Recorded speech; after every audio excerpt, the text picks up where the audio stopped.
Now King Solomon loved many foreign women. Besides Pharaoh's daughter, he married women from Moab, Ammon, Edom, Sidon, and from among the Hittites. The Lord had clearly instructed the people of Israel, "You must not marry them, because they will turn your hearts to their gods." Yet Solomon insisted on loving them anyway. He had 700 wives of royal birth and 300 concubines. And in fact, they did turn his heart away from the Lord. In Solomon's old age, they turned his heart to worship other gods instead of being completely faithful to the Lord his God, as his father, David, had been. Solomon worshipped Ashtoreth, the goddess of the Sidonians, and Molech, the detestable god of the Ammonites. In this way, Solomon did what was evil in the Lord's sight. He refused to follow the Lord completely, as his father, David, had done. On the Mount of Olives, east of Jerusalem, he even built a pagan shrine for Chemosh, the detestable god of Moab, and another for Molech, the detestable god of the Ammonites. Solomon built such shrines for all his foreign wives to use for burning incense and sacrificing to their gods. The Lord was very angry with Solomon, for his heart had turned away from the Lord, the God of Israel, who had appeared to him twice. He had warned Solomon specifically about worshipping other gods, but Solomon did not listen to the Lord's command. So now the Lord said to him, "Since you have not kept my covenant and have disobeyed my decrees, I will surely tear the kingdom away from you and give it to one of your servants. But for the sake of your father, David, I will not do this while you are still alive. I will take the kingdom away from your son. And even so, I will not take away the entire kingdom. I will let him be king of one tribe, for the sake of my servant David and for the sake of Jerusalem, my chosen city." Then the Lord raised up Hadad the Edomite, a member of Edom's royal family, to be Solomon's adversary. 15 years before, David had defeated Edom. Joab, his army commander, had stayed to bury some of the Israelite soldiers who had died in battle. While there, they killed every male in Edom. Joab and the army of Israel had stayed there for 6 months, killing them. But Hadad and a few of his father's royal officials escaped and headed for Egypt. Hadad was just a boy at the time. They set out from Midian and went to Paran, where others joined them. Then they traveled to Egypt and went to Pharaoh, who gave them a home, food, and some land. Pharaoh grew very fond of Hadad, and he gave him his wife's sister in marriage, the sister of Queen Tarpenes. She bore him a son named Jem-ubbath. Tarpenes raised him in Pharaoh's palace among Pharaoh's own sons. When the news reached Hadad in Egypt that David and his commander Joab were both dead, he said to Pharaoh, "Let me return to my own country." "Why?" Pharaoh asked him. "What do you lack here that makes you want to go home?" "Nothing," he replied. "But even so, please let me return home." God also raised up Rezon son of Eliada as Solomon's adversary.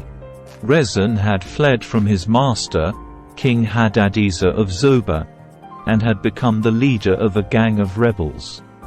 After David conquered Hadadezer, Rezon and his men fled to Damascus, where he became king. Rezon was Israel's bitter adversary for the rest of Solomon's reign, and he made trouble, just as Hadad did. Rezon hated Israel intensely and continued to reign in Aram.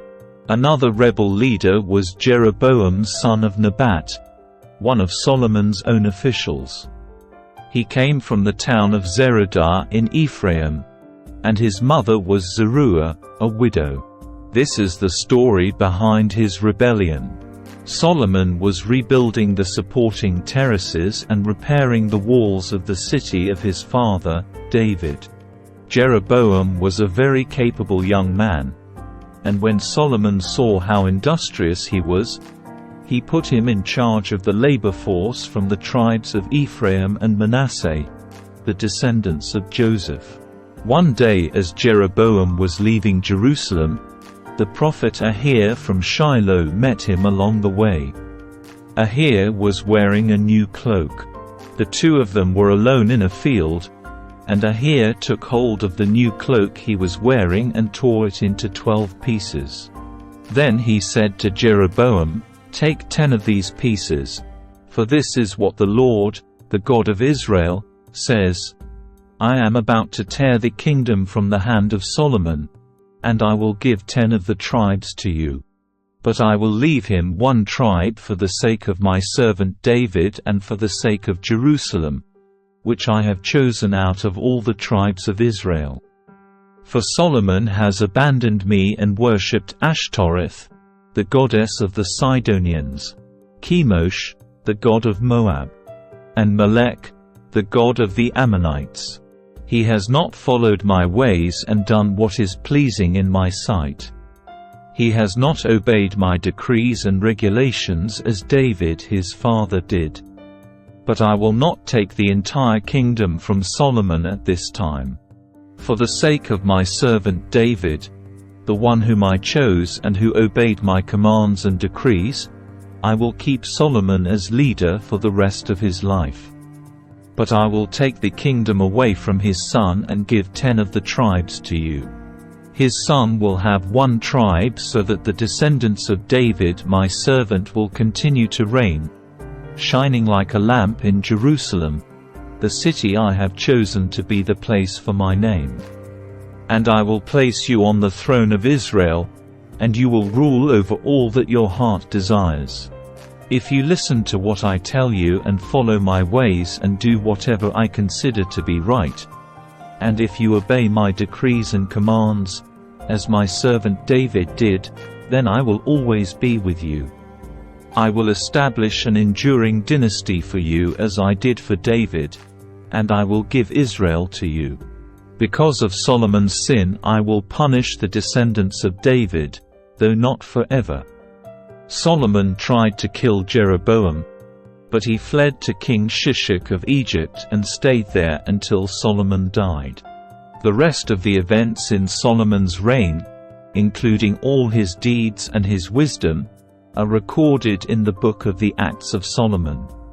Solomon ruled in Jerusalem over all Israel for 40 years. When he died, he was buried in the city of David, named for his father. Then his son Rehoboam became the next king. Rehoboam went to Shechem, where all Israel had gathered to make him king. When Jeroboam son of Nebat heard of this, he returned from Egypt, for he had fled to Egypt to escape from King Solomon. The leaders of Israel summoned him, and Jeroboam and the whole assembly of Israel went to speak with Rehoboam.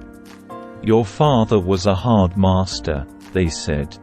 "Lighten the harsh labor demands and heavy taxes that your father imposed on us. Then we will be your loyal subjects." Rehoboam replied, "Give me 3 days to think this over. Then come back for my answer." So the people went away. Then King Rehoboam discussed the matter with the older men who had counseled his father, Solomon. "What is your advice?" he asked. "How should I answer these people?" The older counselors replied, "If you are willing to be a servant to these people today and give them a favorable answer, they will always be your loyal subjects." But Rehoboam rejected the advice of the older men and instead asked the opinion of the young men who had grown up with him and were now his advisors. "What is your advice?" he asked them. "How should I answer these people who want me to lighten the burdens imposed by my father?" The young men replied, "This is what you should tell those complainers who want a lighter burden. My little finger is thicker than my father's waist. Yes, my father laid heavy burdens on you, but I'm going to make them even heavier. My father beat you with whips, but I will beat you with scorpions." 3 days later, Jeroboam and all the people returned to hear Rehoboam's decision, just as the king had ordered. But Rehoboam spoke harshly to the people, for he rejected the advice of the older counselors and followed the counsel of his younger advisers. He told the people, "My father laid heavy burdens on you, but I'm going to make them even heavier. My father beat you with whips, but I will beat you with scorpions." So the king paid no attention to the people. This turn of events was the will of the Lord, for it fulfilled the Lord's message to Jeroboam son of Nebat through the prophet Ahijah from Shiloh. When all Israel realized that the king had refused to listen to them, they responded, "Down with the dynasty of David. We have no interest in the son of Jesse. Back to your homes, O Israel! Look out for your own house, O David." So the people of Israel returned home. But Rehoboam continued to rule over the Israelites who lived in the towns of Judah. King Rehoboam sent Adoniram, who was in charge of forced labor, to restore order, but the people of Israel stoned him to death. When this news reached King Rehoboam, he quickly jumped into his chariot and fled to Jerusalem. And to this day the northern tribes of Israel have refused to be ruled by a descendant of David. When the people of Israel learned of Jeroboam's return from Egypt, they called an assembly and made him king over all Israel. So only the tribe of Judah remained loyal to the family of David. When Rehoboam arrived at Jerusalem, he mobilized the men of Judah and the tribe of Benjamin, 180,000 select troops, to fight against the men of Israel and to restore the kingdom to himself. But God said to Shemaiah, the man of God, "Say to Rehoboam son of Solomon, king of Judah, and to all the people of Judah and Benjamin, and to the rest of the people, this is what the Lord says: Do not fight against your relatives, the Israelites. Go back home, for what has happened is my doing." So they obeyed the message of the Lord and went home, as the Lord had commanded. Jeroboam then built up the city of Shechem in the hill country of Ephraim, and it became his capital. Later he went and built up the town of Peniel. Jeroboam thought to himself, "Unless I am careful, the kingdom will return to the dynasty of David. When these people go to Jerusalem to offer sacrifices at the temple of the Lord, they will again give their allegiance to King Rehoboam of Judah. They will kill me and make him their king instead." So on the advice of his counselors, the king made 2 gold calves. He said to the people, "It is too much trouble for you to worship in Jerusalem. Look, Israel, these are the gods who brought you out of Egypt." He placed these calf idols in Bethel and in Dan, at either end of his kingdom. But this became a great sin, for the people worshipped the idols, traveling as far north as Dan to worship the one there. Jeroboam also erected buildings at the pagan shrines and ordained priests from the common people, those who were not from the priestly tribe of Levi. And Jeroboam instituted a religious festival in Bethel, held on the 15th day of the 8th month, in imitation of the annual festival of shelters in Judah. There at Bethel he himself offered sacrifices to the calves he had made, and he appointed priests for the pagan shrines he had made. So on the 15th day of the 8th month, a day that he himself had designated, Jeroboam offered sacrifices on the altar at Bethel. He instituted a religious festival for Israel, and he went up to the altar to burn incense.